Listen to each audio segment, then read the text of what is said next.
Hey guys, this is John Corabi from the Dead Daisies and just about every other band except for ABBA. And you are listening to We Go to 11. Turn it up. Why don't you just make 10 louder and make 10 be the top number and make that a little louder? These go to 11. Now, John, the last time we spoke was probably about a year ago. You guys were getting ready to do the North American run, and I caught you guys in Portland, Oregon. That was one of the dates. I think might have been September, if I recall. I mean, my memory. I mean, it doesn't seem like it's been a year. Yeah. But killer show at the Alberta Rose Theater. I mean, you guys always put on a hell of a performance, but you guys work pretty quick in the sense that, you get off the road, you guys, get together, reconvene, and start putting together a new album, which you guys have set for release I thought it was later in the year, but it's September 6th. You got Light 'em Up coming out. So how quickly did this come together? Because you guys work pretty quick. It's funny. Like pretty much every record we've ever done that I was involved in, we've actually done. We've actually done each record in like less than a month. Um, so we normally get together. We'll like prior to everybody getting together, we'll just load up a Dropbox, or everybody gets their ideas like on their phones, riffs, whatever, and we kind of put them into a folder that everybody can listen to, and then we actually get to the studio, and while the gear is getting set up and sounds are getting sorted, we just kind of go through everything, and the ideas that kind of stick with everybody across the board are the ones we work on. But we sit in a room. It's a little old school because we just kind of sit in a room with our instruments together, jamming on these parts or these riffs or whatever. And then everybody starts throwing stuff in until we kind of get a map for the song. And then Marty usually says, okay, let's run it. And we'll record like 2 or 3 takes of it, whatever the best one is. And then I take it and I go off into another room and I start working on lyrics and melodies and whatever. So it's a really quick process.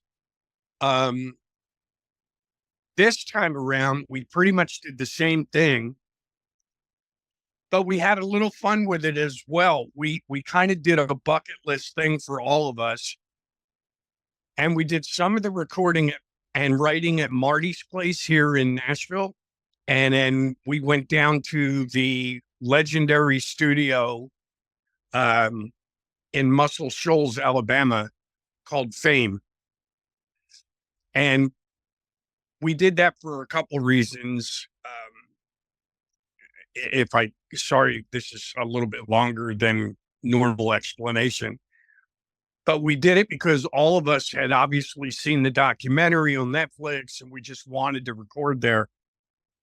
But there's a bit of a lineage between Marty and that place. So the original place was called Fame. That's where the Swampers became known. Duane Allman was discovered. And then they got off the ground and it became this famous studio. Well, a couple of guys from the Swampers left and started their own place across town, which became equally as famous. And then a couple of the guys from that studio left and went to Nashville and opened a studio called Quad, which is the studio that Marty purchased when he moved to town. So there was like this lineage from the Muscle Shoals sound to Nashville that we wanted to try and incorporate in these kind of sessions. So we did Light 'em Up. And what we were doing is especially when we went down to Muscle Shoals, we were recording during the day And then about 5:30, 6 o'clock, we would stop, and either Marty or managers, one of the guys in the band would pull out the bottles of wine and the Jameson and the vodka, and we just started jamming, and we started pulling out some of these old blues standards, and we kind of reworked them our way. And so we not only recorded the Light 'Em Up record, we recorded a blues album as well. Oh, wow. So yeah, the Light 'Em Up is coming out in September. The blues record is mixed, mastered, ready to go. That's in the can, and I believe that's coming out next year. Wow. So we got a lot of work done. Out of curiosity, I mean, it's interesting that you brought that up about the studio, but how much of a influence on tunes, like, because I did pick up on 2 tunes that I'm really enjoying at the moment. Way Back Home, it's got like, that's like your nod to Aerosmith. Again, it's got that bluesy thing. And the other song is Take My Soul, which has got like a Zeppelin bluesy, oh, like a mini epic. I mean, it's not a lengthy tune, but it's like a mini epic. So tell me about those 2 tunes. When we were, it's funny because uh, Way Back Home was a riff that Doug had, so that was always going to be on the original record. The song uh, "Take My Soul," um, in a weird roundabout way, when we were doing the blues record, we didn't want to do the songs as they were. Um, Most purists, blues purists, are probably, might shrug their shoulders or scratch their head at our versions of the blues songs. But we kind of wanted to do something that was, you know, different than the original recordings. Um, so it very much in theme with Led Zeppelin's version of When the Levee Breaks. If you listen to the original version, the melody is the same, the lyrics are the same, but Zeppelin did this whole other treatment with the music. So initially, Take My Soul was we started working with this song called Terraplane Blues. And, we're really just going off in a different direction. And when we listen to it, we're like, God, this doesn't sound anything. I mean, it's really way different than the original version. So we pulled it from the blues record that we were doing, and we said, let's put that in the original column. And the more I listen to it, I'm weird when I write lyrics. I'll just close my eyes and listen to the track. And it's almost like I start seeing like vignettes from a video. And I don't know why, but I just thought of a Chain Gang when I was listening to that song. So I explained the concept to Marty and the guys, and then I left and I wrote the lyrics, and I came back the next day with the lyrics, and everybody thought it was great. So I just went in and sang it, and we put it down, and it's just kind of a made up story about a guy that unfortunately gets into a fight at a bar um, over a woman, and he winds up killing the other guy, and he knows he did wrong, but he's just like, God, take my soul, take me now, because I do not want to spend the rest of my life pounding on these rocks with a pickaxe.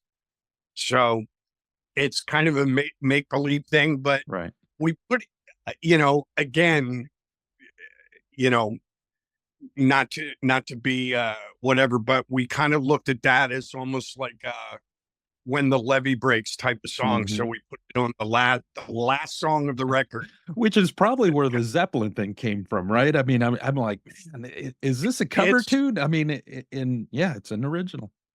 Yeah, no, it's absolutely got that Zeppelin vibe to it.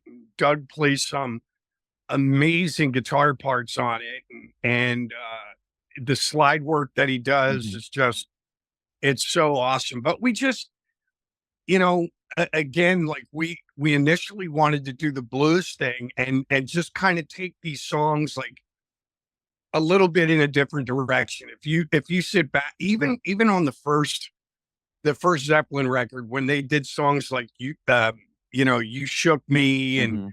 throughout their careers, when the levee breaks, a lot of blues guys were like, whatever. I know even still to this day, Keith Richards, has nothing but negative things to say about the way Bro Zeppelin approached blues. right. So I'm sure we're going to get a little bit of that, but we just kind of did all these songs our own way. And it almost in a comical way, we would just sit there and ask ourselves with all of them, well, what would Zeppelin do? You know what I mean? So every one of these blues tunes is a little left to center, but Take My Soul is, we just kept listening to it and going, well, this could be like, you know, our version, like not our version of, but our When the Levee Breaks, so we just kind of put it on. It's like this big kind of epic kind of tune at the end of the record. I love that song. It's one of my wife's favorites, actually, too, to be Nice. honest with you. Nice.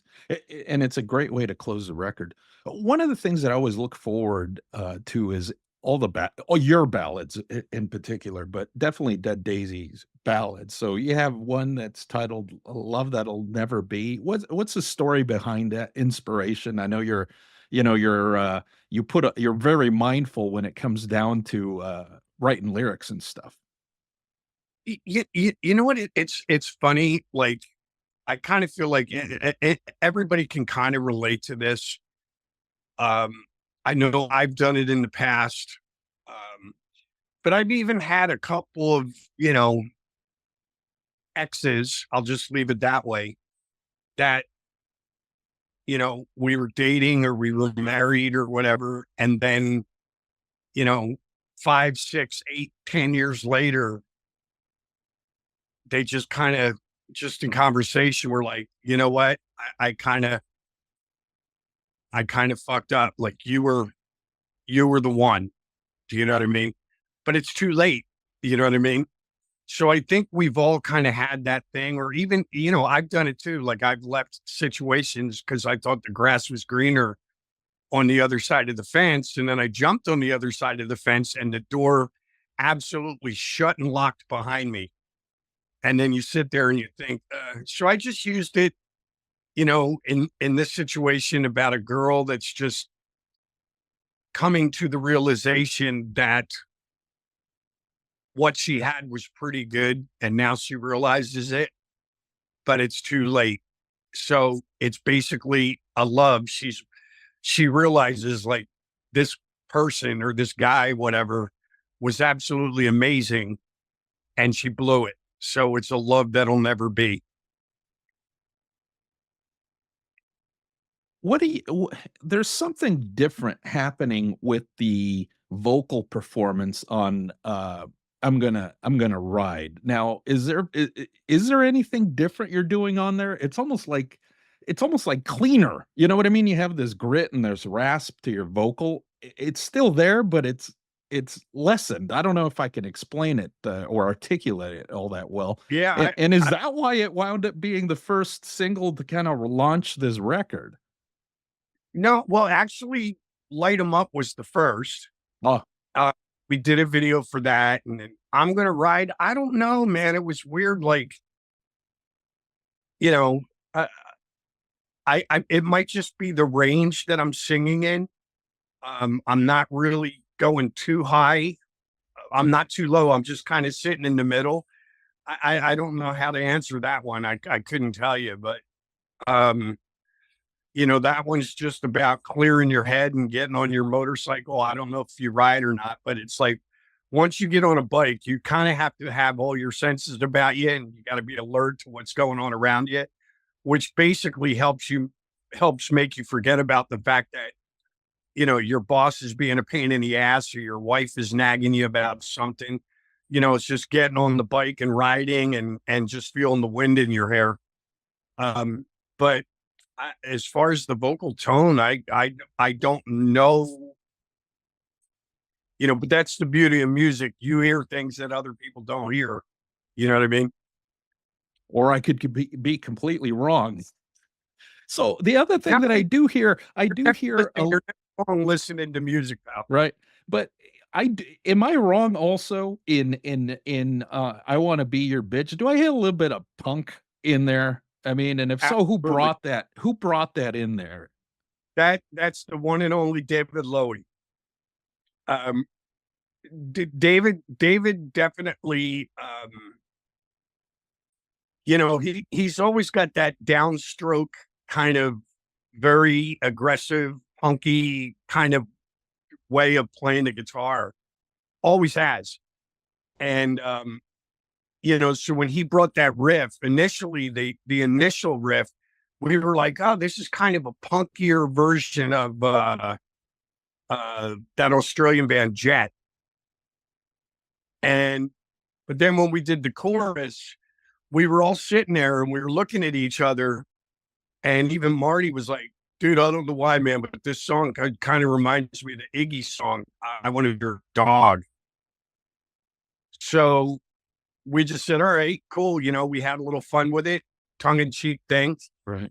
And we said, hey, let's call it I Want to Be Your Bitch. And lyrically, it's just a tongue in cheek thing about, and I'm sure this is another thing that we've all experienced at one point or another.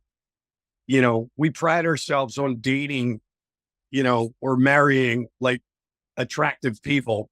Right. And, I said, it wouldn't be the first time that I was just like, oh my God, this chick is driving me fucking crazy. And then she steps out of the shower and drops her towel and you forget what you were mad about. Right. So if you listen to the lyrics, she's like, I want caviar. I want first class on the flight. I want a Gucci bag. I want all these things. And you're like, oh God, she's driving me crazy.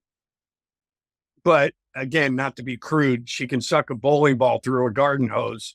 So you're like, take it all. Right.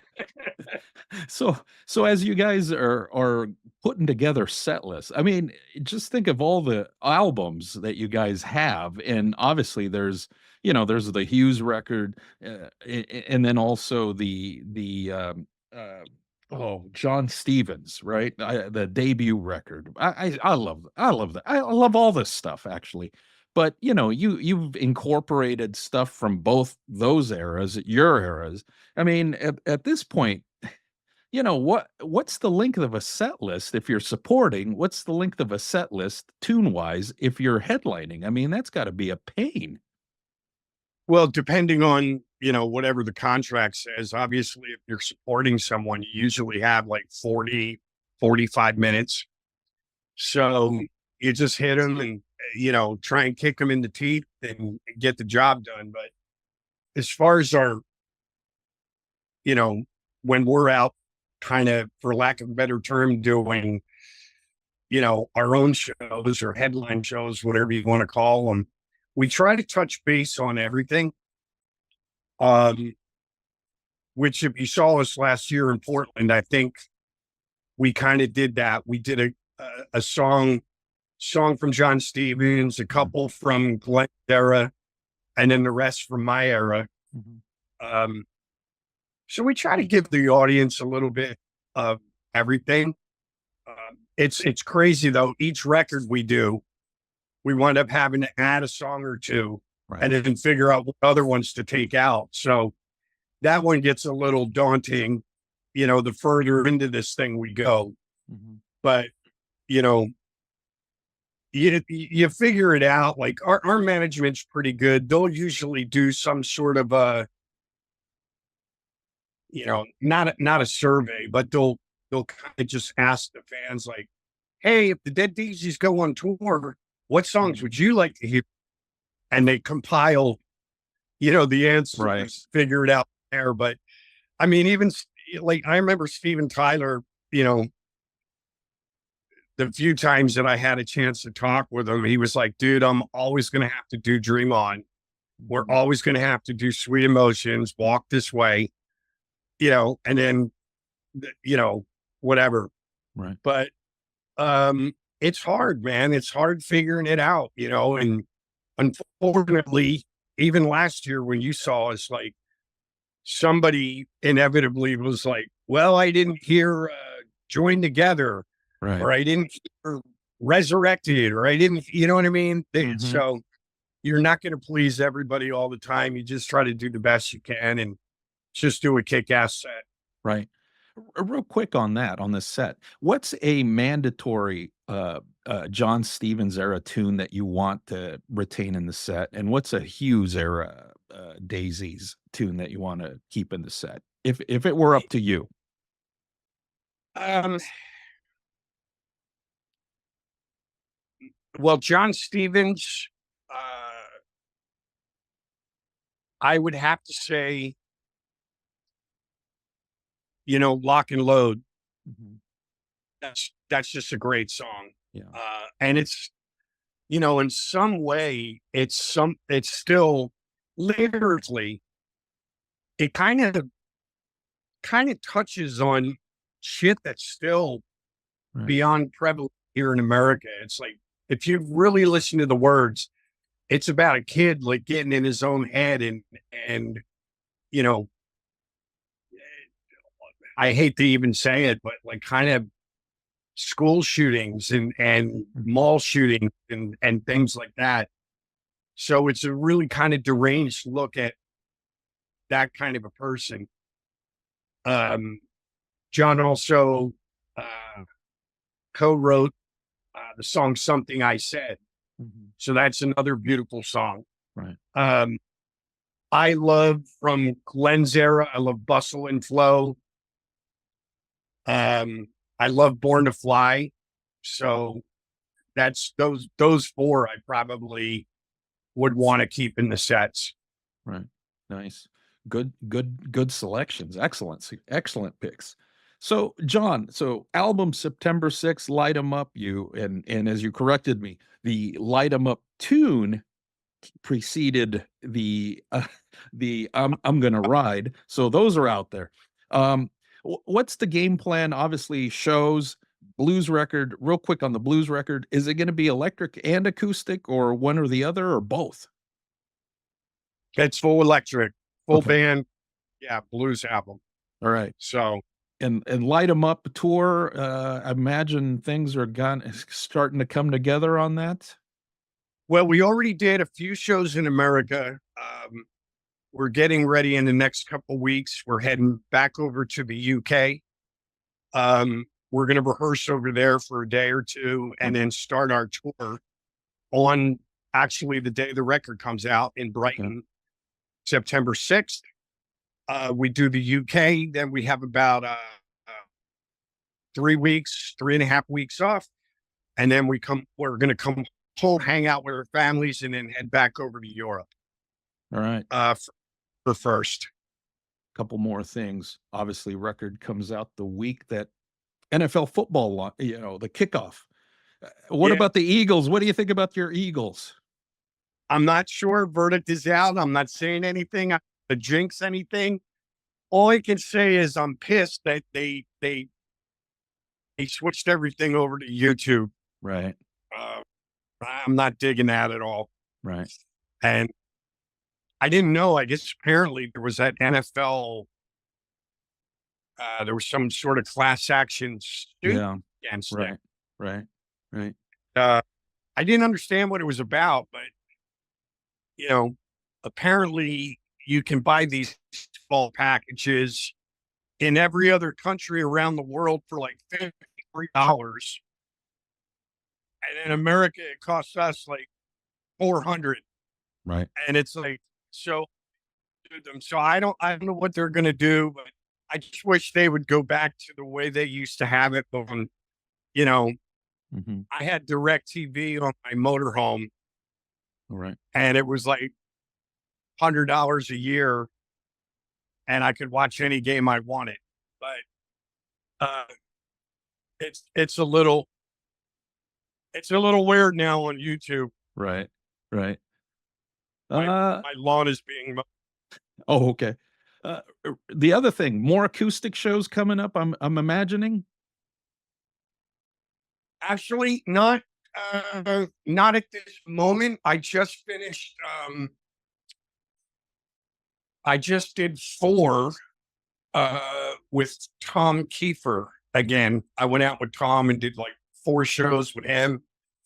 I've been, to be honest with you, I've been so busy with the Daisies doing interviews and just trying to get ready for that, that I really haven't had any time for any acoustic things. But there will be some next year for sure.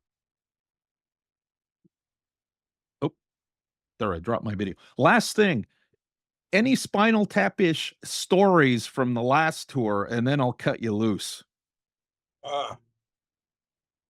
Well, we did do the entirety of Europe with Spike from the Choir Boys. So anytime Spike and I are together, it's sure to be some Spinal Tap stuff.